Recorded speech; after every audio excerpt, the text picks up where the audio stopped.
यहां से क्या ये तय होता है कि ये जो 66 दिनों की न्याय यात्रा है, राहुल गांधी जिसके अगुवा होंगे, कांग्रेस जिसकी अगुवा होगी, तो यहां से तय होता है कि 2024 की लड़ाई कांग्रेस की लीडरशिप में लड़ी जानी है। और जहां जहां से यात्रा निकल रही है, बिहार आपका राज्य उसमें शामिल है, तो कांग्रेस की यात्रा में नीतीश और लालू दोनों शामिल होंगे। देखिए, ये लीडरशिप का सवाल नहीं है। इस बात को सभी पार्टियां जानती हैं कि कांग्रेस इस अलायंस की बड़ी पार्टी है, लेकिन उनके नेतृत्व में इंडिया है, ऐसी किसी जानकारी की पुष्टि मैं नहीं कर सकता हूं। इसलिए कि ये सामूहिक नेतृत्व है, सभी दलों के नेता इसमें अपने नेतृत्व की जो निर्णय की जो प्रक्रिया है, जो फैसले लेने का जो तरीका है, उसमें सबकी सहभागिता है और सब लोग मिलकर के निर्णय लेंगे। लेकिन संवाद लोकतंत्र में बराबर बेहतर होता है। यात्राएं लोगों से सीधे संवाद का अवसर प्रदान करती हैं। अनेक यात्राएं सत्ता के बाहर रहने समय भी, संघर्ष के दिनों में भी नीतीश कुमार जी ने की, सत्ता में आने के बाद भी लगातार यात्राएं उन्होंने की। राहुल जी की पिछली यात्रा से उनके व्यक्तित्व का परिमार्जन हुआ, एक परिपक्वता आई। पूरे देश को जानने और समझने के बाद हिंदुस्तान की जो विविधताओं में एकता की जो तस्वीर है, जिसको भारतीय जनता पार्टी के लोग नहीं समझ पाएंगे, उसको राहुल जी ने समझा।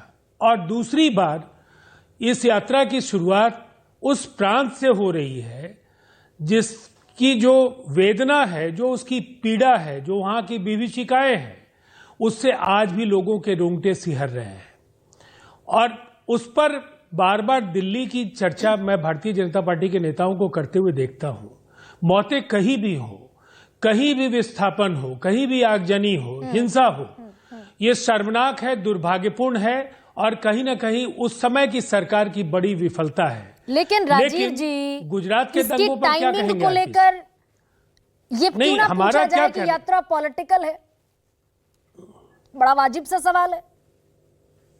देखिए, मैं मानता हूं, देखिए पॉलिटिक्स की परिभाषा जो लोग अगर सही अर्थों में नहीं समझ पाते हैं, उनके लिए पॉलिटिक्स बराबर एक व्यंग्य या एक बुरे संदर्भ में लिए जाने वाला शब्द बनता जा रहा है। लेकिन politics is a good thing, politics का अर्थ है जनता के बीच जाना। लेकिन टाइमिंग इस 2024 के रिवाइवल के लिए यात्रा है ना, तो बिल्कुल।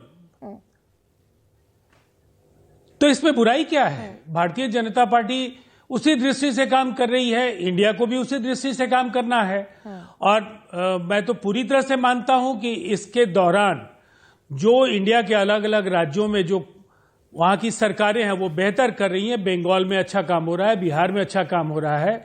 हम एक बड़ी चुनौती उत्तर प्रदेश में है, मणिपुर में जो भारतीय जनता पार्टी की वहां की राज्य सरकार और केंद्र सरकार की विफलताएं हैं, जो नाकामियां हैं, उन सबको बेनकाब करने का ये एक बड़ा अवसर है। और सीधे जनता से रूबरू होकर जब राहुल जी इन बातों को कहेंगे और अन्य दल के लोग उनके इस कार्यक्रम को सहयोग करेंगे, तो इससे इंडिया भी मजबूत होगा और साथ साथ निसंदेह जनता को भी जो एक जनता से जो विचार उपजेंगे मिलने के बाद, उससे आपको भविष्य की दिशा तय करने में मदद मिलेगी। लेकिन सारी क्षेत्रीय पार्टियों के बारे में तो राजीव जी ये कहा जाता है कि जितना कांग्रेस मजबूत होती है उतनी आप सबों की असुरक्षा बढ़ जाती है। देखिए, मुझे ऐसा लगता है अभी देश को भारतीय जनता पार्टी के एक अधिकारवादी प्रवृत्ति से सचेत होने की जरूरत है। जिस तरह से बार बार कुछ चुने हुए शब्द हैं जिनको हम लोग दोहराएंगे और आप भी कहेंगे कि आप एक ही बात क्यों कहते हैं, लेकिन देश के लिए बार बार दोहराना ये जरूरी है कि क्या ये संविधान को लेकर इनकी दृष्टि सही है। इनके इकोनॉमिक एडवाइजर का बयान लोगों के सामने है। जो कुछ भी 146 सांसदों के निलंबन के बाद संसदीय लोकतंत्र को लेकर के जो चिंताएं हैं, वो लोग समझ रहे हैं। आईसीएचआर से लेकर आईसीसीआर को जिस तरह से सैफ्रनाइज किया गया है, उसके भगवाकरण के बाद देश के इतिहास और संस्कृति को बदलने की जो कोशिश है, जिस तरह से आप नियुक्तियों में, बड़ी नियुक्तियों में, विश्वविद्यालयों में आरएसएस की सिफारिश के बगैर बड़ी नियुक्तियां नहीं हो सकती हैं। आप इस देश की कल्पना जो हम लोगों ने की है और जो 5000 वर्षों का हिंदुस्तान है, उस हिंदुस्तान में इस तरह की सोच की गुंजाइश नहीं है। यहाँ लेकिन उसी मुसलमान सोच हैं, के या साथ सिख हैं, या राजीव ईसाई रंजन, हैं, या उसी पारसी सोच के हैं, साथ आप या यहूदी हैं। 17 बरस गुजार देते हैं।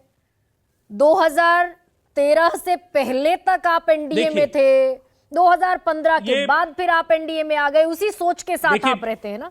लेकिन राजीव जी, मैं बोलने का मौका दूंगा मेरा आपको। जवाब बृजमोहन श्रीवास्तव, अच्छा कह लीजिए अपनी बात, ठीक है। नहीं, मुझे केवल 30 सेकंड दे दीजिए, विनम्रता पूर्वक केवल 30 सेकंड कहिए सर। आपको नेशनल एजेंडा ऑन गवर्नेंस एक बार देख लेना चाहिए।